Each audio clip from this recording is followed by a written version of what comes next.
সুপ্রিয় দর্শক, একটি বয়লার পরিচালনা করতে হলে আমাদেরকে নিম্নে বর্ণিত অনেকগুলো বিষয় মাথায় রাখতে হয়।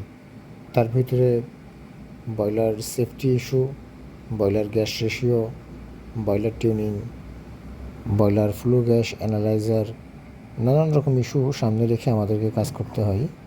এটি অনেক ক্ষেত্রে বয়লারের ইফিসিয়েন্সির উপরে প্রভাব ফেলে।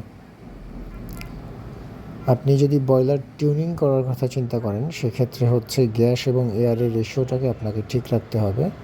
যদি ফুল এফিসিয়েন্সি পাইতে চান, সেক্ষেত্রে ফ্লু গ্যাস অ্যানালাইজারের মাধ্যমে হচ্ছে আপনার এক্সস্ট থেকে যে নির্গত স্মোক বের হবে, এখানে আপনার অক্সিজেনের পরিমাণ, কার্বন ডাইঅক্সাইডের পরিমাণ, কার্বন মনোঅক্সাইডের পরিমাণ, সালফারের পরিমাণ এবং নাইট্রোজেনের পরিমাণ আপনাকে নির্ণয় করতে হবে, যা থেকে হচ্ছে আপনি একটা কাঙ্ক্ষিত রেজাল্ট পাবেন যে আপনি কী পরিমাণ ন্যাচারাল গ্যাস বার্ন করে কী পরিমাণ এনার্জি প্রডিউস করতে পারতেছেন।